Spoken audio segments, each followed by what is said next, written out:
What's good, y'all? It's the Demouchet REACT, and we're back with another video. Who we got today, C? Today we're back with another American reaction. Super excited about this video. If you're new to us and we new to you, make sure you scroll down, hit that subscribe button, and turn on the post notification bell because we're on the road to 200K. And we cannot get there without you guys, all right? Join the family. Without further ado, let's get into the video. Let's get it. Sociologist Caitlin Collins at Washington University in St. Louis interviewed dozens of mothers to understand more about how this clash plays out in the workforce. Women, I think, unfortunately feel like they're failing all the time, and it is that sense of abundant and perpetual failure that I think leads to abundant stress, exhaustion, burnout amongst American mothers today, as well as those in other countries. And you have to be patient all day, and after a while it builds up and you feel it creates a fight or flight response. I can feel the stress building up. Yes. And then when they're asleep, it's forgotten again. Yes, that's right. Well, it was a most beautiful moment. They look at you like they're totally in love with you, and of course they are when they're young. And they want you so much. You're the most beautiful person in the world, and to feel that. The United States has the most family-hostile public policy of any country in the Western industrialized world. Among Dutch moms, stress might be less because of their parental leave, obviously. First of all, we have a long maternity leave, which is 16 weeks, what's long compared to the US. We have no paid parental leave.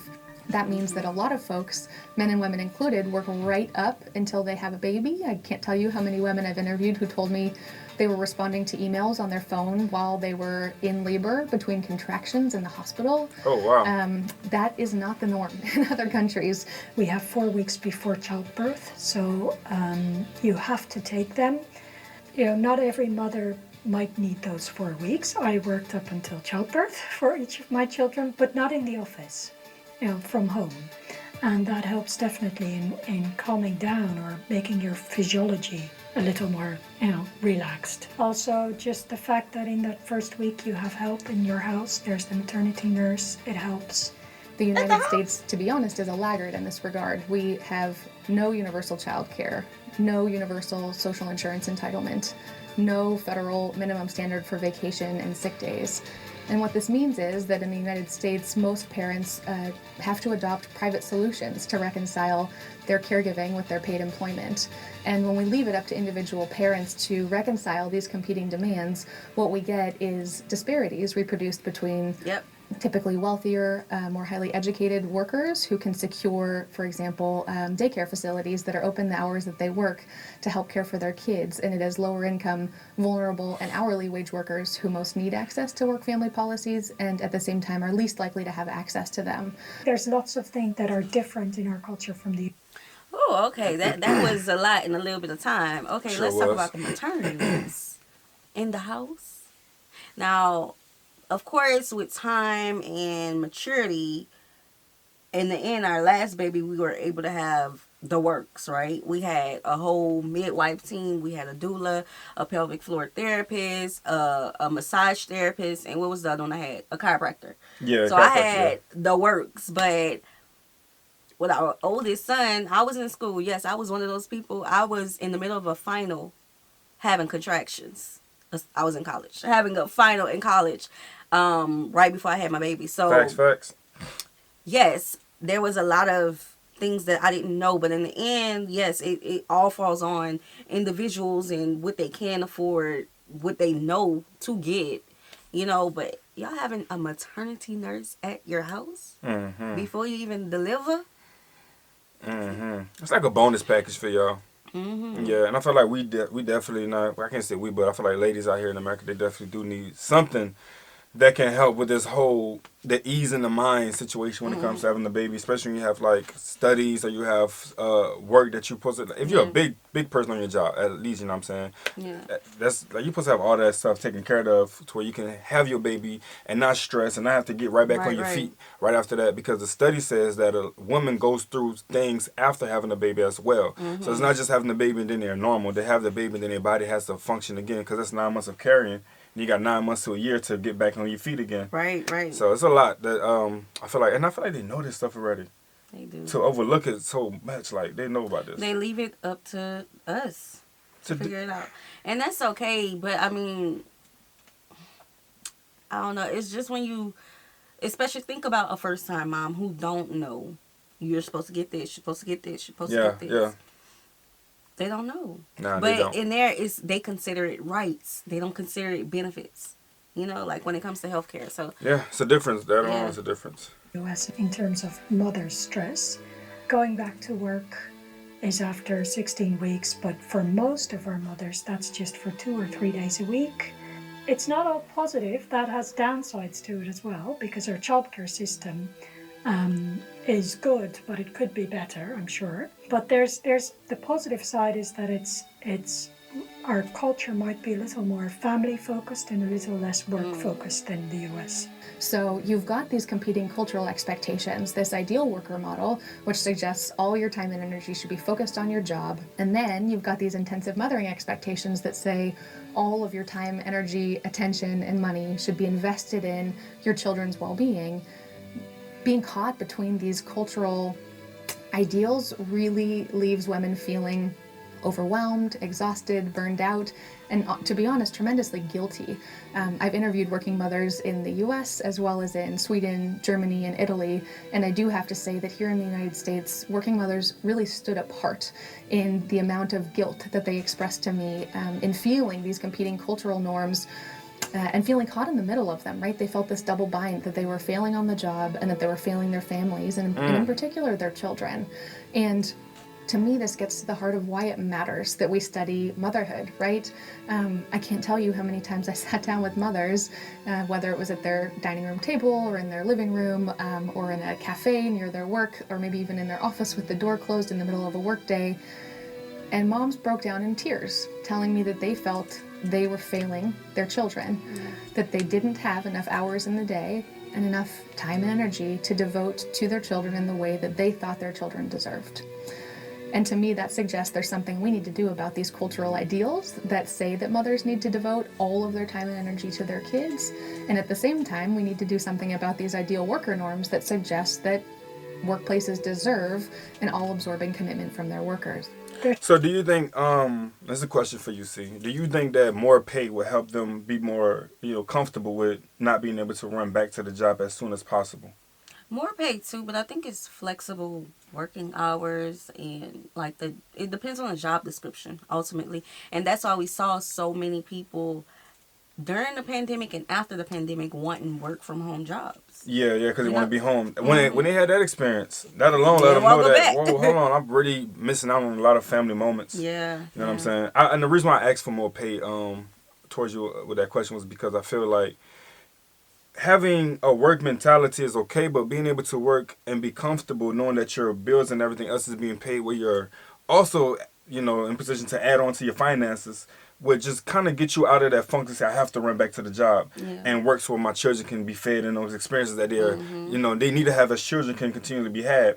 But I feel like if there's more pay, in the house that for the people in general, then they can have those experiences without having to feel like the job is just taking them their whole life away from them, Yeah, I believe so as well. Maybe they'll be able to hire people to help them out with that. But then again, it just depends on the person and their own situation that's going on. But what I do want to say is, when we talk about parenting is not just one-sided. It's not just about mothers. It's about fathers too. Because I think in the United States, our society, the focus is mostly always on mothers. But what about the fathers who feel like, okay, all I do is work, and I don't have time for my children, at all, only on weekends. That is facts. Yeah, we've shared our experience with that about, being married, but feeling like we're a single, what I call myself, a single mom.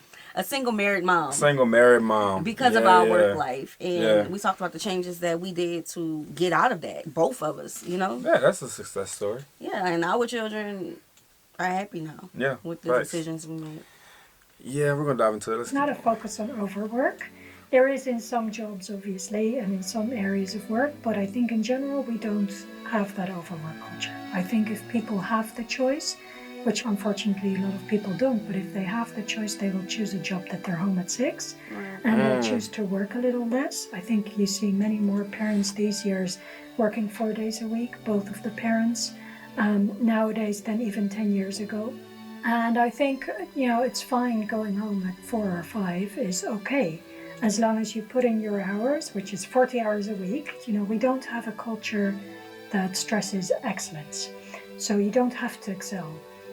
And that makes life a little bit easier. If you don't have to excel, whether it's in work or in parenthood, in your parenting or in sports or in anything, if you can just be who you are and that's fine, that makes life easier, right? So, yeah, exactly. Doe maar gewoon, dan ben je al gek genoeg. Yeah. So happy. So it really means, if you're you, that's fine. You don't have to be anybody else. You don't have to be extreme. You don't have to be excellent. Just being normal is okay. Having grown up in the UK and peering in from the outside, there are other benefits of Dutch culture that to me make parenting seem a little less stressful. There's a close proximity towards your own parents often. So we don't, most Dutch people don't have to take a flight to visit their parents, which is a huge difference, of course, with the US. It takes a village to raise a child. I think in the past it was more common that a mother had support from her own mother or sisters or neighbor. I also learned an intriguing concept that the Dutch emphasize the 3 R's: rest, rust, regularity, regelmaat, and cleanliness, reinheid. It's these 3 themes that researchers say contribute to Dutch kids being amongst the happiest in the world. Sarah Harkness looked into the rest and regularity and where it stems from, and it's 100 years old. Ethno-theory coming from a doctor, from a pediatrician or a general family practitioner, who wrote a book about rest and regularity and happiness. So it's funny there, he makes the link very clearly, 100 years ago or 120.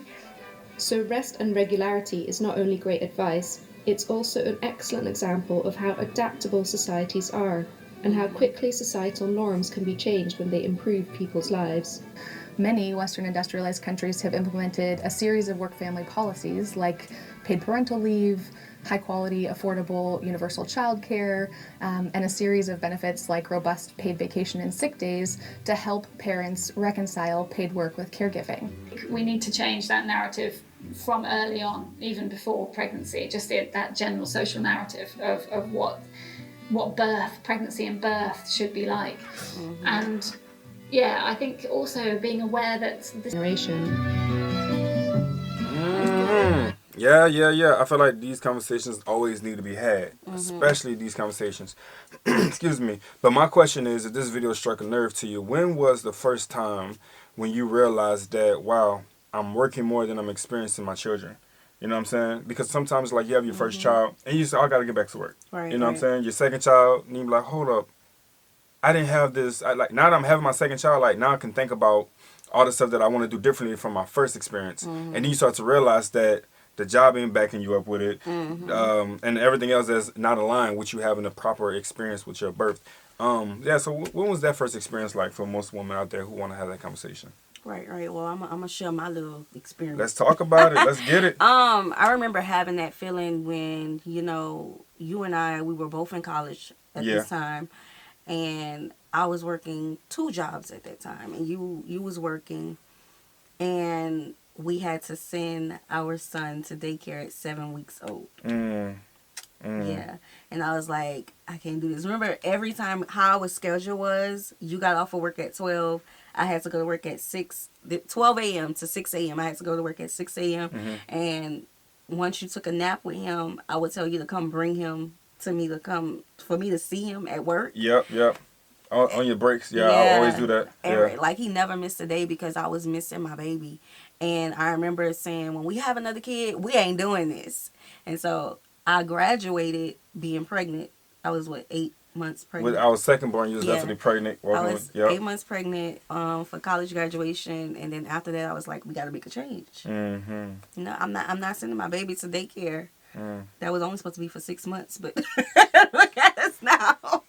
I think when we moved here, we wanted to send them, we wanted to, like, put them in a daycare. Yeah. But it was more like luxury version of a daycare, if you must say, because of the opportunities they had. A lot more. They had a lot to offer. Yeah. And then we sat down and it was like, the amount of time that they want to spend with our children, with the amount of pay they wanted to have for that experience, was like, that don't make sense. It just never added up. Like, no. I don't care how much money you got in the world, you would never say, wait, you want how much out for how many hours for how much time? Nah, it didn't make sense. So we really made a change in our own lives, and we really hit the horse on the head and made it go. You know what I'm saying? And we just made it work. Yeah, it made it work. You know, I didn't like that feeling of other people having my newborn baby while I had to work for a little couple dollars. Yeah. My little job wasn't even killing it either. I was getting out earlier than I needed to, and I'm like, I'm just not, this is not it. We made it work. Yeah, 100%. We made it work. Yeah. All right, y'all. So we hope you guys enjoyed this video with us. Be sure to subscribe. We'll see you soon. Peace.